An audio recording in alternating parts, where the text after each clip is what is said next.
মাঠে সব কিছুই তো দেখালাম, এখন আমরা প্রেজেন্ট আমার দাদি বাড়ি যেখানে চলে গেছে, এখন আমরা ওইখানে যাব। যে চাচা আছে, ফুফাতো ভাই আছে, চাচার ফ্যামিলি আছে, ওদের সাথে দেখা করব। হ্যালো এভরিওয়ান, আসসালামু আলাইকুম, কেমন আছেন সবাই?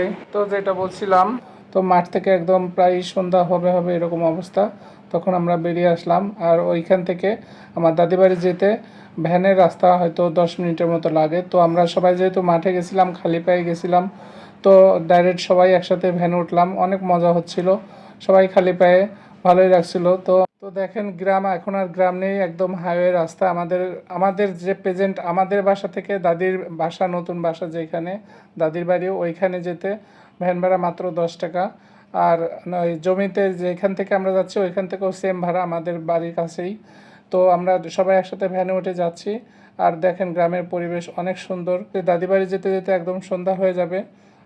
দেখি কতটুকু সময় তাদের সাথে সময় দেওয়া যায়। ওইখানে আমাদের কাকারা আছে, কাকার পরিবার আছে, ফুফাতো ভাই আছে। আর আমাদের যে জমিটা, ওইখানে আমরা কিছুই করিনি, ওইখানে জমিটা এমনি আছে খোলা।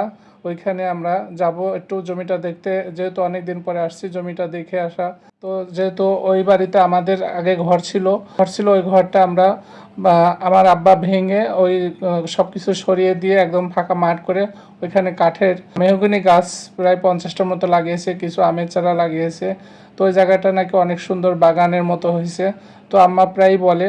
আর যেহেতু আসা হয় না, যেহেতু অনেক দিন পরে আসলাম, আমরা দুই ভাই ঢাকায় থাকি, আম্মাও ঢাকাতে থাকে, প্রায় মাঝে মাঝে আসে আম্মা, এসে দেখে।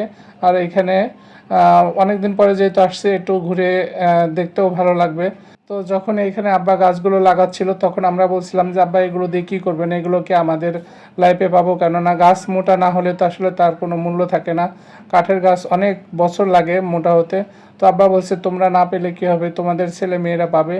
তো করে দিয়ে যাচ্ছে, অবশ্যই তোমাদের মনে পড়বে এক সময়। তো আমাদের ছেলে মেয়ে না, আমাদেরই মনে পড়ে যাচ্ছে, যেহেতু আব্বা এখন নেই, তার স্মৃতিগুলো এখন এখানে আমাদের আসলেই অনেক খুবই খারাপ লাগে যে আব্বা এই গাছগুলো লাগিয়ে দিয়ে গেছিলো, বাগানটা সুন্দরভাবে সাজিয়ে দিয়ে গেছিলো।